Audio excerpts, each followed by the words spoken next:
Nós, a Europa, tem a ver com a Europa, tem a ver consigo. À sexta, uma reflexão sobre a atualidade europeia. Doutora Ana Rita Barros, hoje em Nós a Europa, é formadora do Centro de Informação Europeia Jacques Delors. Boa tarde, doutora Ana Rita. Muito boa tarde, Ana Marta. Hoje vamos começar, como seria de esperar, pela guerra das tarifas, ou a guerra comercial que se instalou entre os Estados Unidos e os restantes países, não é? Da Europa e outros, não é? O mundo inteiro. Portanto, porque a tarifa que foi anunciada na passada quarta-feira, a tarifa base é 10%, já entra em vigor amanhã. Depois há uma exceção, que são os cerca de 60 países em que têm tarifas agravadas, que é o caso da União Europeia dos 27.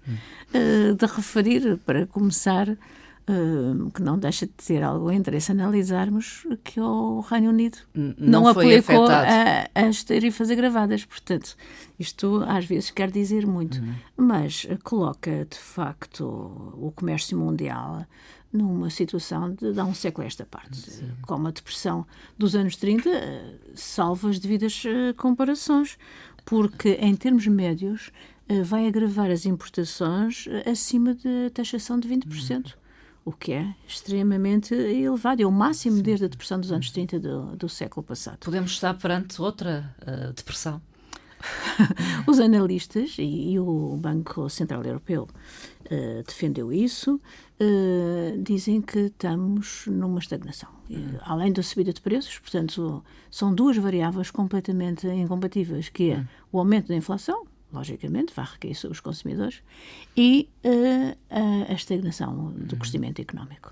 Aliás, o Banco Central Europeu já disse que não garante, que não irá, enfim, fazer alterações nas taxas na próxima reunião, que é já proximamente, creio que é 12 de abril.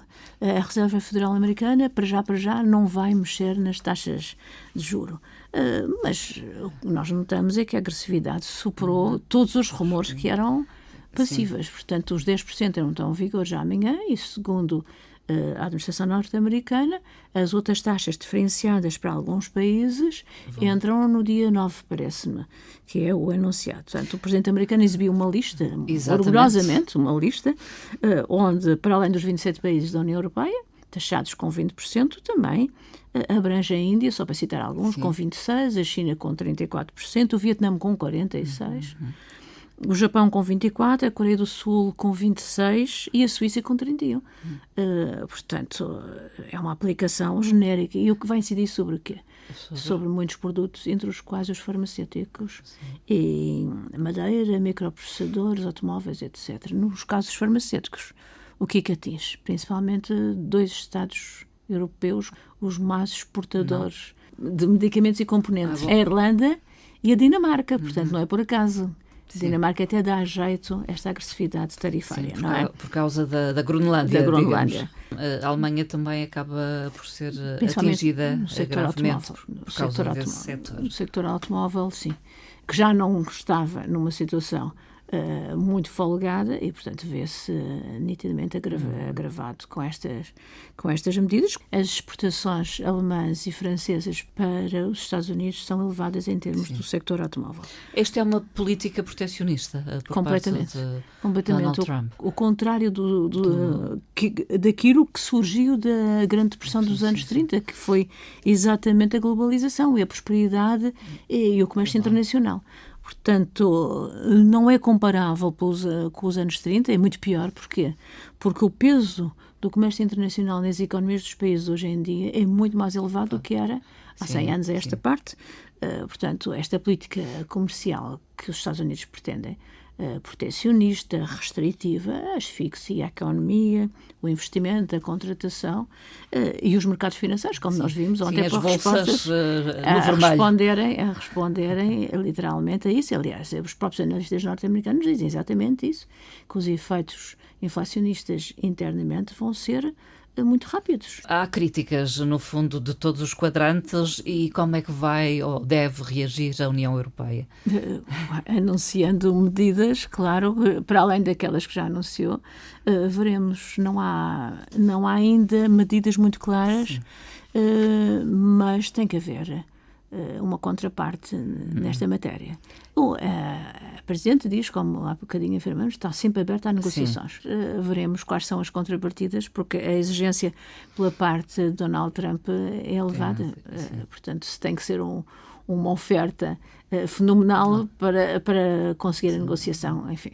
Depende do que fenómeno é esse. Não é? Sim. E é uma situação que certamente terá repercussões e que vamos continuar a acompanhar. E que se irá alastrar, porque pretendendo a instalação e a produção interna, não acompanha a importação de um minuto para o outro, não é? O que vai acontecer é exatamente aumentar preços, até que as indústrias internas deem a resposta, se é que dão, porque também têm que ter meios para isso, não é? Doutora Ana Rita Barros, falemos de outro tema. A Comissão Europeia apresentou esta semana a Estratégia Europeia de Segurança Interna, Protect EU. Vem na sequência do Livro Branco. Sim. Portanto, de recomendações, é isso? Sim, e agora é a mesma estratégia para implementar, digamos, são os planos europeus para alcançar a autonomia em termos de segurança e em termos de defesa. A estratégia visa garantir uma Europa mais segura, mais protegida, aumentando as capacidades de resposta da União Europeia a ataques terroristas, criminais, intervenções estrangeiras hostis, enfim, é completamente largo. É interessante que a estratégia define que, a partir de agora, todas as futuras políticas europeias devem ter em linha de conta a matéria de segurança. É uma viragem completa em relação ao que se praticava até agora. Existem 5 princípios da estratégia. Avaliar regularmente as ameaças à segurança, abrangendo terrorismo, criminalidade, ciberameaças, ameaças híbridas, reforçar as capacidades das polícias, desde logo a Europol, cooperação policial interestados, Eurojust, a cooperação judiciária penal, e o Frontex, que é a guarda de proteção às fronteiras externas e também ao espaço Schengen. Reforçar a resiliência de infraestruturas críticas, que é o caso dos transportes, portos, aeroportos, e também as ameaças em linha aos transportes. Portanto, não é só físicas, mas também as ameaças online.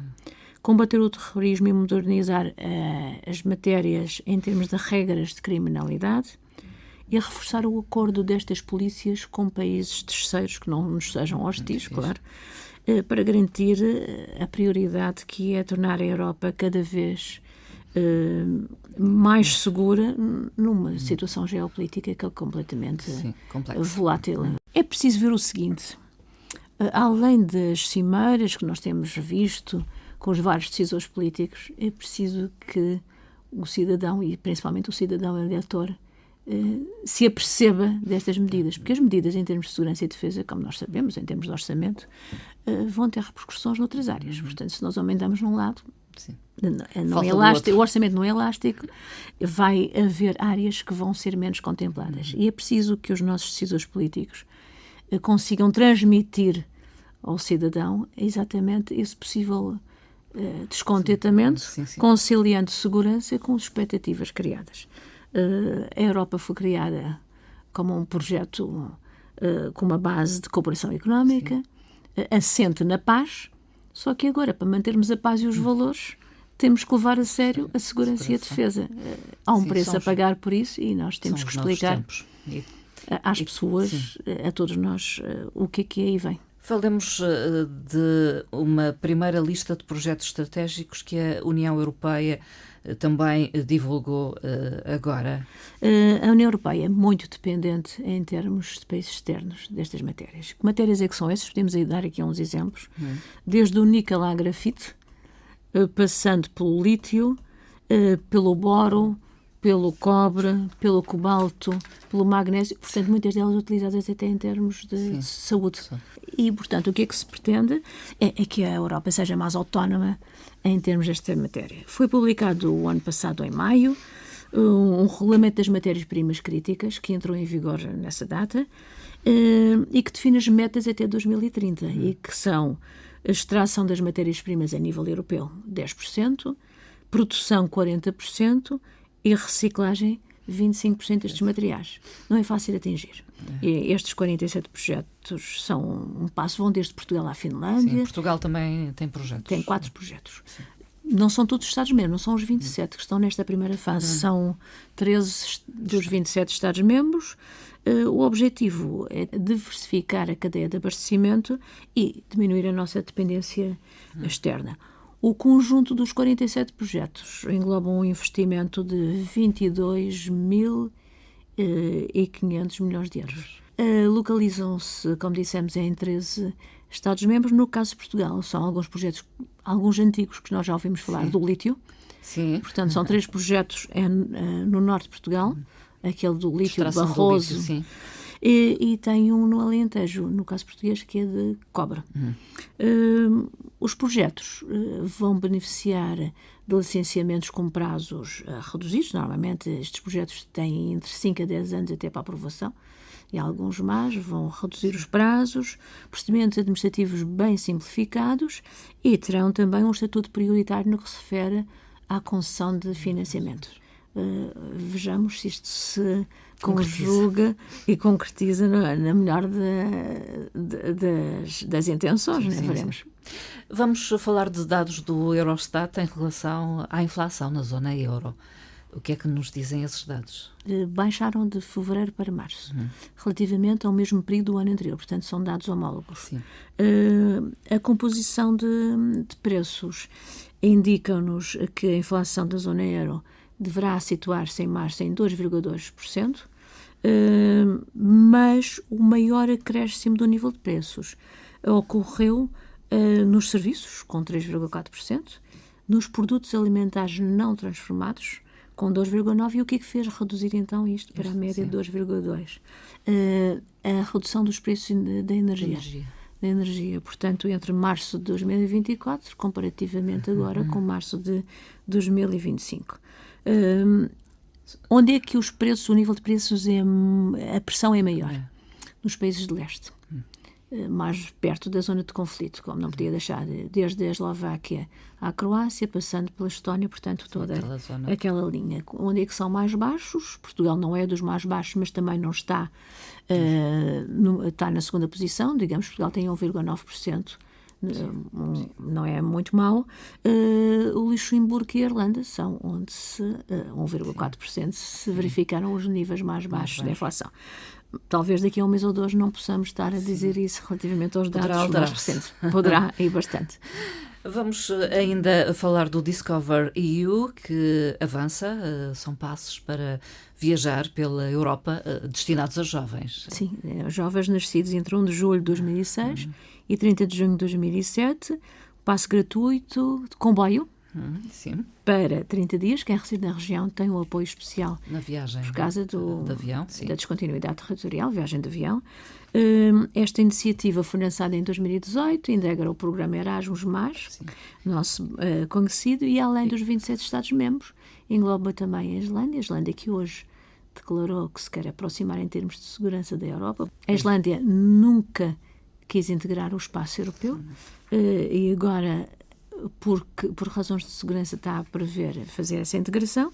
Liechtenstein, Macedónia do Norte, Noruega, Sérvia e Turquia. Portanto, um espaço muito alargado para viajar para a Europa. Os candidatos podem se inscrever através do portal Europeu da Juventude, que está nas 24 línguas oficiais, portanto também em português, respondendo a algumas questões simples sobre as matérias europeias, mas muito práticas.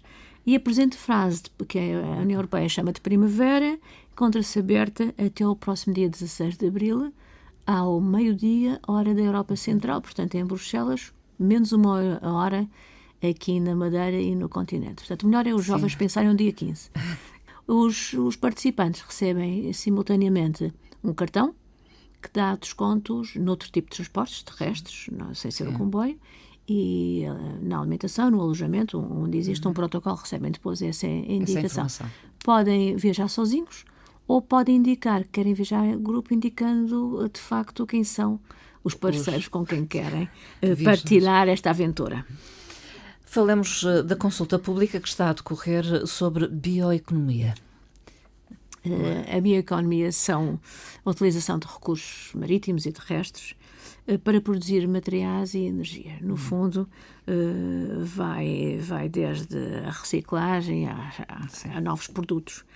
E desenvolvem aquilo que nós queremos, que é a economia circular e com baixo teor de emissão de carbono.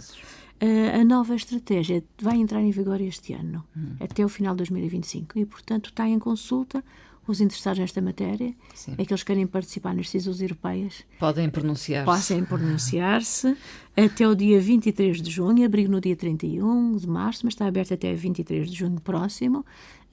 Já há alguns comentários, não muitos, mas já há alguns comentários. Podemos nos juntar, também podem escolher a língua em que vão participar e através deste link... Towards a circular, não é? Regenerative and Competitive Bioeconomy. Portanto, está em inglês. Está em inglês? O meu inglês não é o melhor, não é? Mas, na pronúncia. Mas talvez se colocarem bioeconomia. Bioeconomia e depois consulta pública, e, portanto, o Google ou outro sem publicidade. Há algum motor de busca e aí vão chegar lá. O que interessa é participar, portanto, nas decisões. Muitas vezes nós dizemos não somos ouvidos, portanto, há muitas consultas. É uma possibilidade. Esta é uma possibilidade da bioeconomia. Os estudantes desta área e não só, os interessados, participem. Vamos terminar. A doutora Ana Rita trouxe uma frase, neste caso de Roberta Metsola. Metsola, que fez portanto, teve uma entrevista em Bruxelas recentemente e que disse o seguinte: o alargamento é uma necessidade geopolítica. Tem a ver com a paz, com a estabilidade e com a democracia na Europa. Se não integrarmos países como a Ucrânia, a Moldávia e os Balcãs Ocidentais, outros o farão por nós. Roberta Metsola.